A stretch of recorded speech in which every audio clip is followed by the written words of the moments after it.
Welcome to Glintree. Have you ever looked at a beautiful destination and thought, I'd love to go, but I just don't have the energy? The planning feels complicated. Airports feel exhausting. And sometimes your body or energy doesn't seem to cooperate the way it used to. You might even wonder, maybe travel just isn't for me anymore. Have you ever felt that way before? But here's something important to know. For many people after 50, the difficulty isn't really about travel itself. Often, it's about how our brain experiences complexity, fatigue, and too much stimulation. And the good news is, with a few gentle changes, travel can become enjoyable again, and in fact, it may become one of the best ways to wake up your brain. As we get older, our brain processes stimulation differently. When we were younger, travel felt exciting because everything was new places, new sounds, new people. But now, travel can sometimes feel like too many things happening at once. Packing, navigating airports, reading signs, following schedules. Your brain is constantly making decisions. It's the same reason you might feel drained after a busy day at home. Your brain is working harder to process the environment. Decision fatigue is real. This doesn't mean something is wrong with you. It simply means your brain is asking for something different. Less pressure, more space, more simplicity. So it's not that you're weak or lazy. Your brain is just telling you, I need help to enjoy this fully. Social media makes it look like everyone's travel is effortless, smiling, happy, and perfectly planned. But real life, trips involve fatigue, small frustrations, and unexpected changes, and that's normal. Comparing yourself to the highlight reel of others just makes you feel discouraged.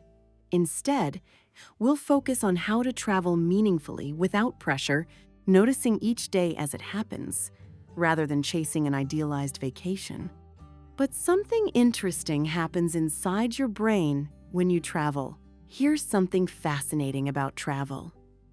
When you enter a new place, your brain suddenly becomes more alert. A different street, a bakery smell you've never noticed before, a language you don't understand, even the sound of a train station in another country. All of these things send a signal to your brain. Pay attention. And when your brain pays attention, something important happens. Memory strengthens, curiosity returns, and your mind begins to feel more alive again. So if travel has started to feel complicated or even a little frightening, it may help to see it in a new way. Travel isn't just about seeing new places. It's one of the simplest ways to wake up your brain after 50. Many people make one common mistake when planning trips. They try to see too many places. 3 cities, 4 train rides, a new hotel every night. This kind of fast travel can become exhausting very quickly, especially after 50. Instead, try something different. Choose one city, stay longer, walk slowly, visit the same cafe twice. When you give yourself time to settle into one place, your brain relaxes.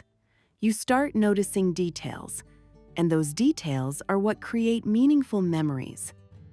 Let me introduce micro-noticing, a simple habit that activates attention and memory during travel. 1. Visual.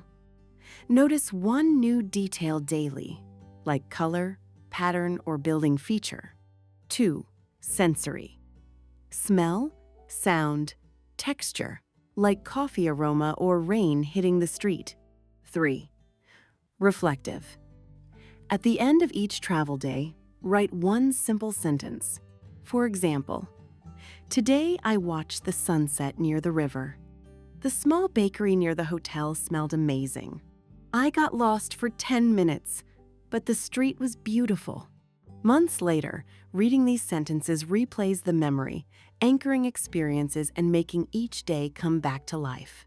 I used to rush through city streets, missing small details of travel.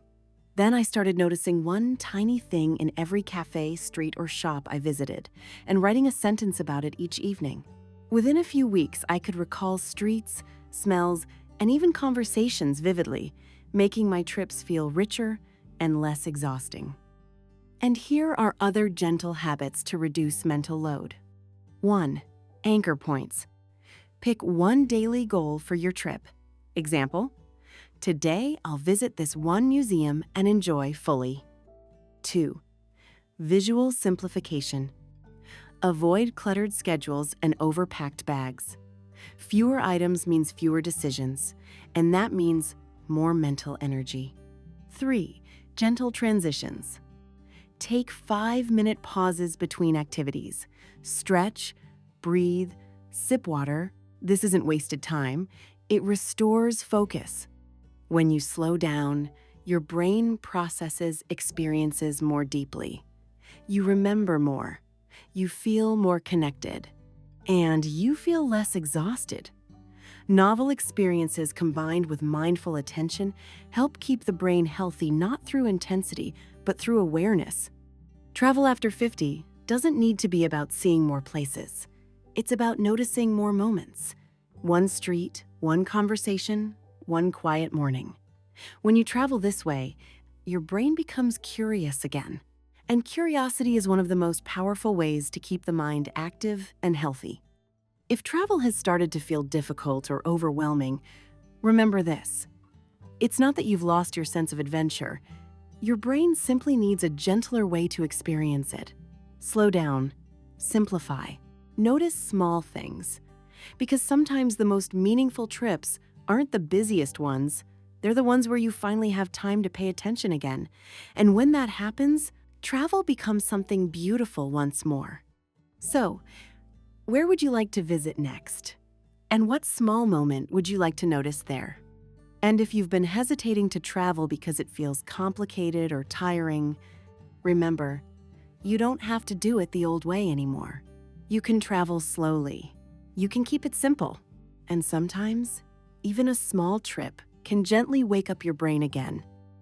Please hit like and subscribe to Glintree for more thoughtful, practical tips to support your mind, body, and everyday life. Glintree is here to guide you every step of the way. Your brain is on your side. Let's keep it sharp, healthy, and happy. Thanks for watching, and see you next time.